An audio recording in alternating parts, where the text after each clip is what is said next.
चमचमीत राजमा चावल बनवूया, अगदी सोप्या पद्धतीने आणि झटपट. खाऊन बोट चाखतच राहाल. राजमा चावल क्या बात है. सगळ्यात आधी आपण भिजवलेला राजमा कुकर मध्ये टाकूया.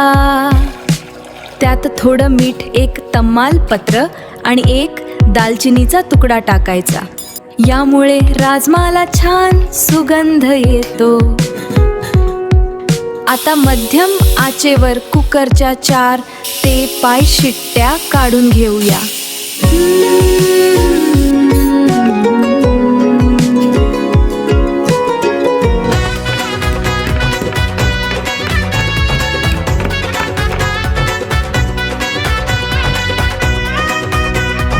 आता वळूया आपल्या मुख्य मसाल्याकडे.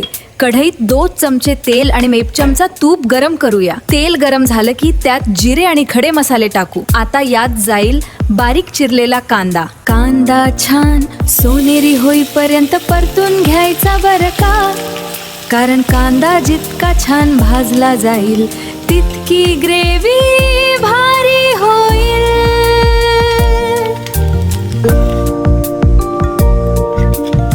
कांदा भाजून झाल्यावर यात आलं लसूण पेस्ट टाकू आणि कच्चा वास जाईपर्यंत परतू.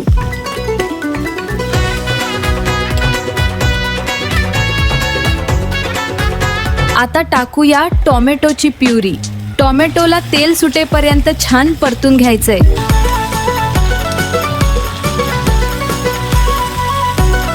बघा टोमॅटोला कसं मस्त तेल सुटलंय. आता गॅस बारीक करून यात हळद, धणे पूड, लाल तिखट टाकूया, ज्यामुळे राजमाला तो ढाबा स्टाईल लाल भडक रंग येईल.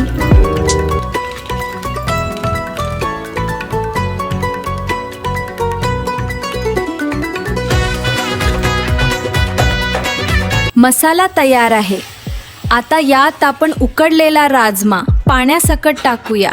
सगळं व्यवस्थित मिक्स करून घेऊ. बघा आत्ताच काय भारी रंग दिसतोय. आता यावर झाकण ठेवून मंद आचेवर 7 ते 8 मिनिटं छान उकळू देऊया, जेणेकरून मसाल्यांची चव राजमाच्या आतपर्यंत जाईल. बेत एकदम जमलाय. बाजूला कांदा, लिंबू आणि हा राजमा चावल. स्वर्ग सुख दुसरं काय असतं. तर कशी वाटली आजची रेसिपी? घरी नक्की ट्राय करा